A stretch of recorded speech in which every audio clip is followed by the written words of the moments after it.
Hi, welcome to Inside Guelph. I'm your host, Trish Stevenson. Thanks for joining us. Thursday, March 20th. This is your roadmap to the Royal City. It's all local programming. You can only find it right here on Rogers.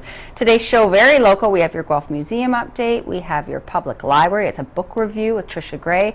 Starting us off, it's your city update with your mayor, Mayor Farbridge. Thanks so much for being here. Good to see you. My pleasure. Nice to see you too. Always lots happening with the city. You worked throughout the March break, and you're back to join us now to say of upcoming the awards. Why don't we talk about the awards? We're coming into the season again. That it's the Mayor's Awards, and so I'm looking for difference makers, and that's what we call them, the people that we're looking for. And so encourage people, if you know a difference maker in your community, someone who even just someone who's in the background all the time and doing great volunteer work, and does it sort of in an unsung way kind of thing, and might not be out front and center, but are just really solid. And so we're looking for nominations by April the 10th. And you can get a form online. You can actually fill it in online. That's new this year to make it a little easier for people to fill it out. Or you can download the form and fill it out and either mail it to us or email it to us. Or if you want a paper phone, you can you can phone us and we'll get you a paper form as well. So lots of ways to submit it. Yeah. And then what happens? Is it narrowed down, or is everyone honored? How does that work once you're nominated?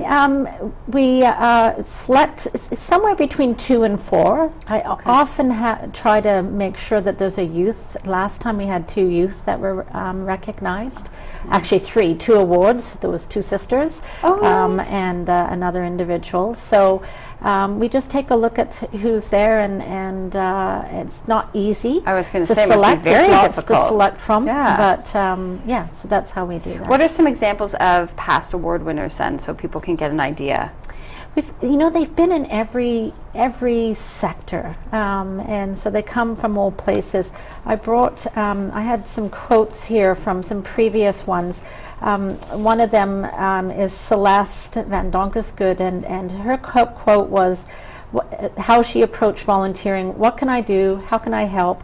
Tell me when to arrive." And she had a number of volunteer activities and supported in doing that through the cooperators where they work. They have a great program that supports their employees volunteering out in the community.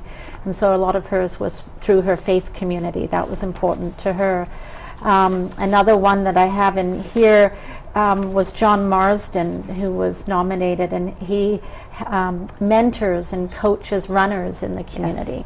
And so from one of the people that nominated him, he makes us feel like special athletes, whether we're winning races, breaking records, or simply participating. So that's what they had to say about John. So it can be the sports community, it can be community services, it can be arts, culture, healthcare providers, anything. It's really anything. Yeah. I love this. So this must be a really great time for you.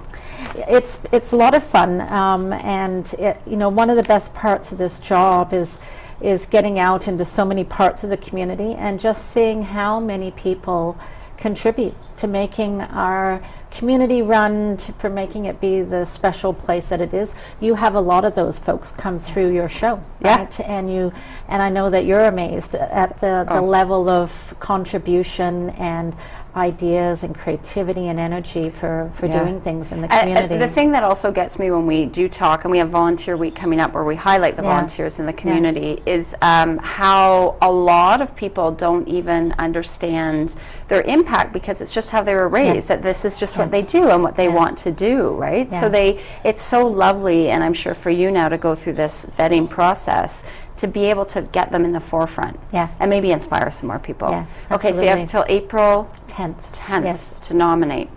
And then when will the awards be? The awards are in June sometime. On the spot. Don't have that date. Okay. Later. We do them with, ask Lloyd the next time he comes in. We do them in collaboration with the Guelph Awards of Excellence Gala. Right. Of course. And so there's a number of awards that are given that evening, and the Mayor's Awards are one of them. Okay, so we're all building up to that. And then you want to tell us about the summit. Yes, we've got a summit coming up. It's called an Urban Design Summit. I want to make sure I get the right dates, and these dates I have. So there's 2 parts to it. One is a public forum, so open to the public. It's a $5 admission. It's on May the 5th at 7:30 at the River Run Centre. And the keynote speaker is David Miller, who's a former mayor of Toronto, and he's now the CEO of the World Wildlife Fund. So he'll be speaking, and then also Andrew Howard, who's the author of a book called Build a Better Block. And then the next day there's a professional workshop that's all day at the River Run, and there's some workshop sessions and then 3 speakers in urban design. That one's $99 for the day. But anybody, it's a professional workshop, but anybody who's really keen about urban design and how we build cities, I think would be interested in this as well. So what is the goal of that first day then, the public forum? What are people hoping to? Just to hear from these thinkers about how do you build a great city? What are the ingredients? How do you make it walkable? How do you build a good quality of life? How does how you design and build a city, how can it create healthier people through being a more walkable community? So it's taking what people have learned internationally around what works. And I would give an example of a place that we have designed well, and that's Market Square. Yes. Because people use it and they engage in it. You see places around in other cities that look beautiful, but no one goes in them. And so there's really something subtle about how you design a space that people feel welcome in, and they engage in it and they enliven it. And it obviously, how many layers there are to those decisions that are being made for the health of the community. Yeah.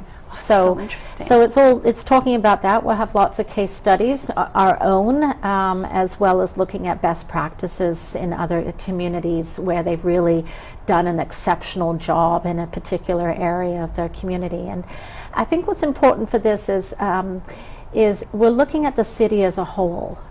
We need to design the city as a whole, and sometimes there's a sense that we're just focusing in on the downtown and that space, but no, we have 4 nodes in our city, north, south, east, and west, which are developing their own little neighborhoods and communities as well. And how do we make those walkable and livable as well? That's so interesting. Yeah. It's so interesting. Thank you. It kind of gives me insight into your job too a little bit. Lovely to have you here. She's always busy. It's lovely when she drops by. Taking a short break. When we get back, it's your Guelph Museum update. We'll see you back here in a moment.